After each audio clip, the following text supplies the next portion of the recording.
Hello and welcome back to the channel. In today's video I'm going to be sharing with you how to make this dress with this stylish ruffle. So if this is something you like, please don't forget to hit on the subscribe button, and if you haven't seen the drafting tutorial, please go down to my YouTube channel. So without much wasting time, let's dive right into today's video. So to start, here is my pattern and I've used it to cut this out. I added ½ inch all the way around, and also at the other side of my pattern I went ahead to add ½ inch on my pattern also. But at the side going towards the side of this pattern, that is the only part that I did not add ½ inch to, because we have already added a sewing allowance. So I'll just cut this at my underbust and I'll be using this to cut out my wording. So I'll go ahead to place and I'll cut out. So I'll only add ½ inch in front. So this is the part going towards the side. The one going towards the center, I'll just add ½ inch at the side and I'll just cut this out. So I'll just go ahead and place this, leaving ½ inch in front. I'll also repeat this for the sides of my pattern and I'll go ahead to stitch with ½ inch. So here's my pattern. I've gone ahead to join it up, and as you can see, I ironed my wording on it. So this is the lining piece. I also joined it, but I ironed a gum stay, a light gum stay to it. So for the sleeve, this is what I have.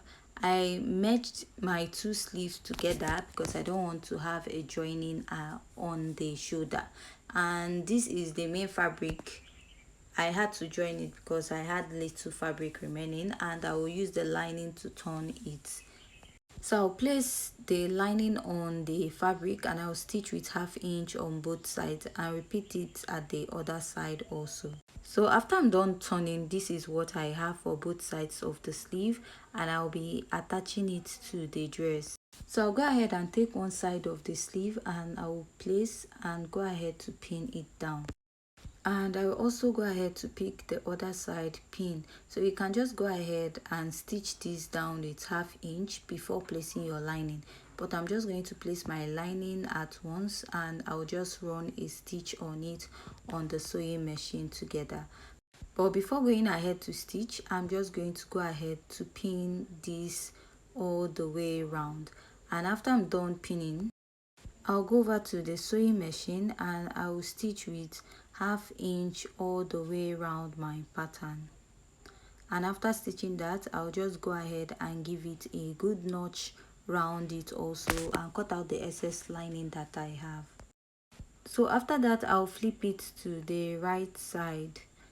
So after that, here is my back pattern. I will just go ahead and place it and place the lining piece on it this way.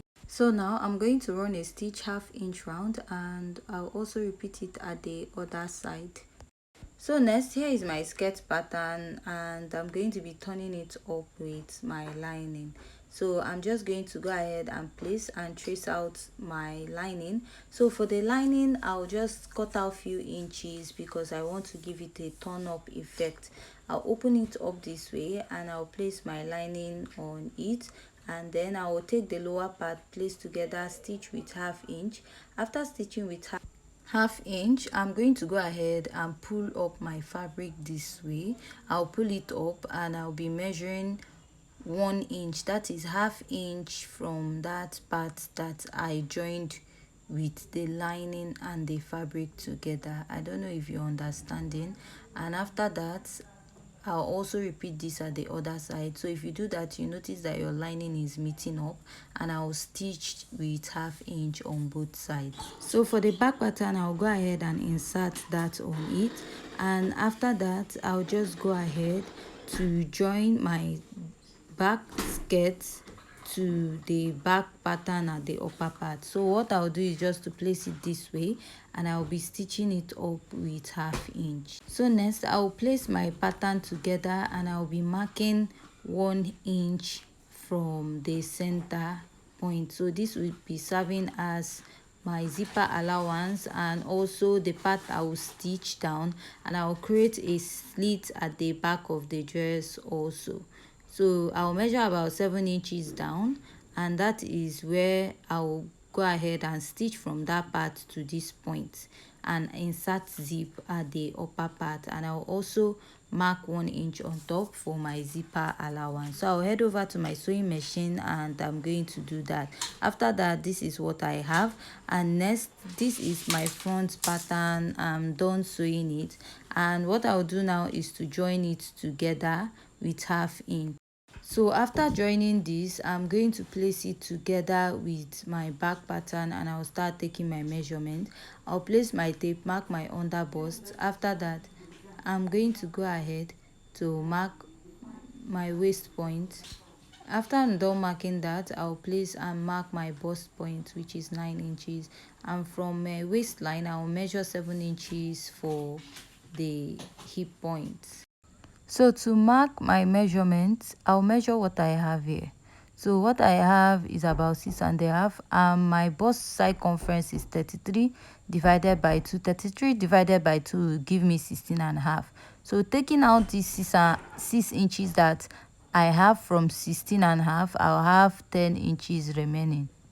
I'll go ahead and mark 5 inches at both sides, but when I'm marking it, after marking it, I'll just come in a little to make that point a bit fitted.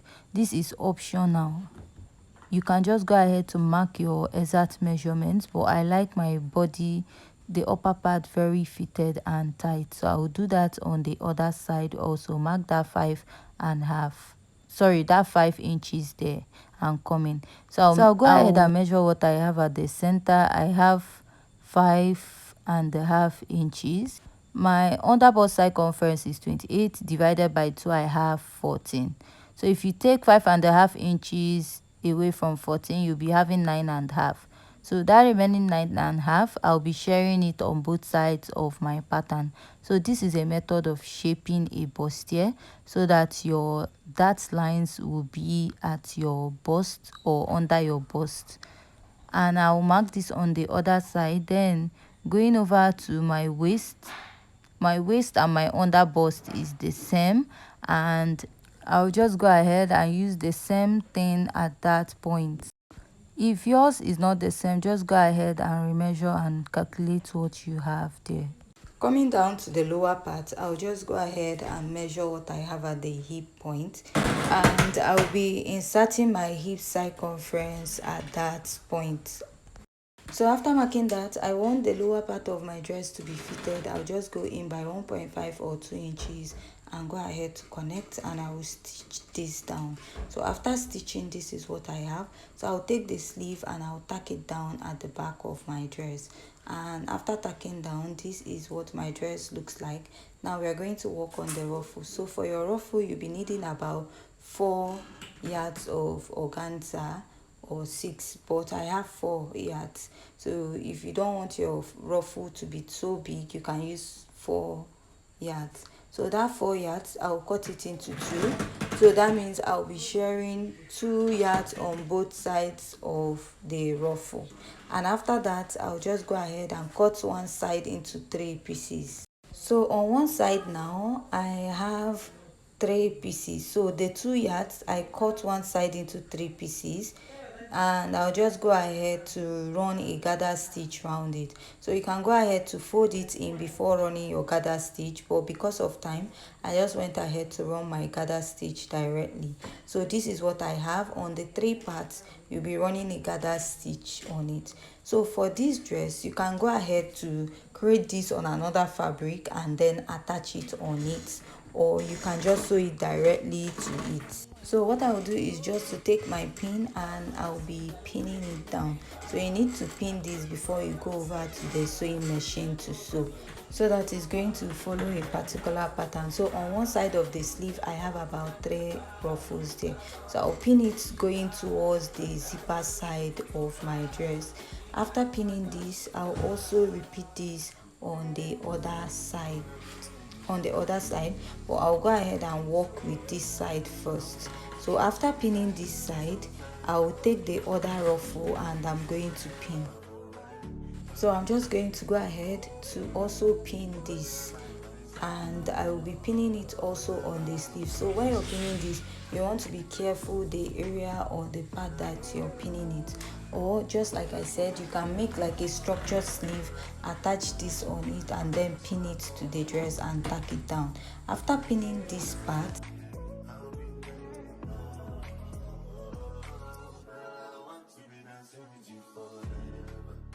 we will be pinning the third and last ruffle for this part of the sleeve. Then I'm going to pick the last ruffle, and instead of facing it the other way, I'll face it to cover this side of the ruffle. So I'll go ahead and stitch on it. After stitching on it, this is what I have. So you're going to be placing it this way and you're going to be hand tacking on it. So I'm just going to pass my needle and thread and stitch and repeat it again. So I'll just tie or knot this part. After I'm done knotting it, I'll go ahead to cut off the thread, go ahead to fold this in this way, and I'll pick another point. So on some parts, after picking the points, you're going to also sew it down to the body of the dress or sew it down to the sleeve of the dress this way. So you're going to continue doing this repeatedly till you get the ruffle effect or desire you want. So at the front part this way, I'll pick this part and I will go ahead to stitch on it. Just like I said, some part of the ruffle you'll be stop stitching it on the actual dress. So when you're stitching this, you want to make sure that your knotting or tying is clean because it's in front of the dress. And when you're also tacking it to the body, please make sure that you don't tack two different points together. If not, it's going to reduce the length of your sleeve and make it difficult for your dress to actually enter you or fit you at the shoulder parts. I had that issue, so I had to go ahead to remove some parts and retack it. So you're just going to continue doing this till you get your desired ruffle.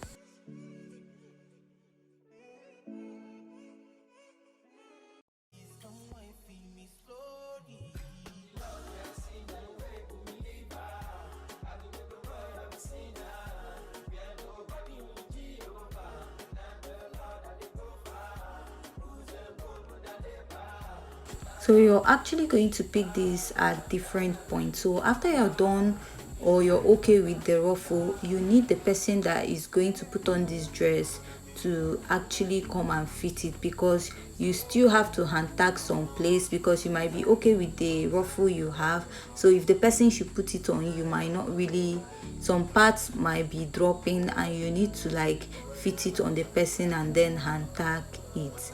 So after I'm done tacking this part, just like I said, some point or part of the dress you need to actually hand stitch the ruffle down to the sleeve or hand tack it down to the body of the dress, while some part you're just going to go ahead to pick the ruffle.